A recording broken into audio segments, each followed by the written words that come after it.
Designing each creature is a collaborative effort between the character, concept, and animation departments. We start by trying to visualize the anatomy of the creature and ask ourselves if this is something that could actually exist. I mean, they're fantastical creatures, but we don't want them to defy the laws of physics.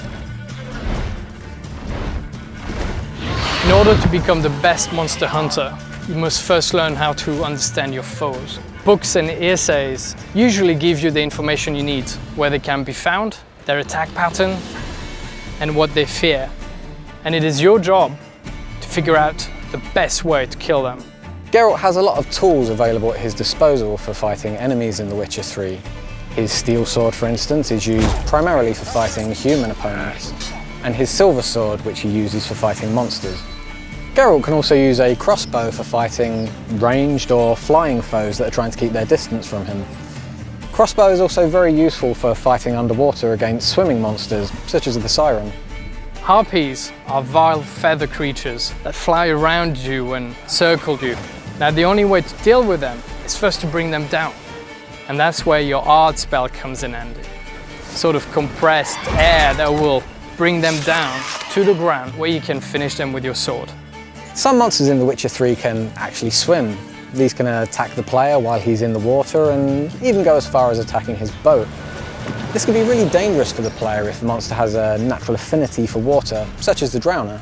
Drowners are creatures that live in swamps and will snatch at anything that comes near their ponds. And these particular creatures absolutely hate fire and they fear it. And that's where your Igni spell, a flame that bursts out of your hand, comes in handy. And that is the best way to kill them. With the werewolf, a bomb filled with silver powder will take away his regenerative abilities.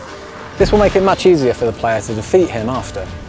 The player can use weapon oils to coat his weapons that will make them do enhanced damage against specific enemy types. The real trick to using this, though, is to know when and where to use them, and that judgment is left up to the player based on his surrounding environment, the weather, and even territorial marks that other monsters may have left in the area. So we've created this complex behavior system in the game that actually allows these creatures to live in the world that they inhabit. They're never just going to spawn in front of you artificially, and they don't just interact with the player. They interact with each other and with NPCs.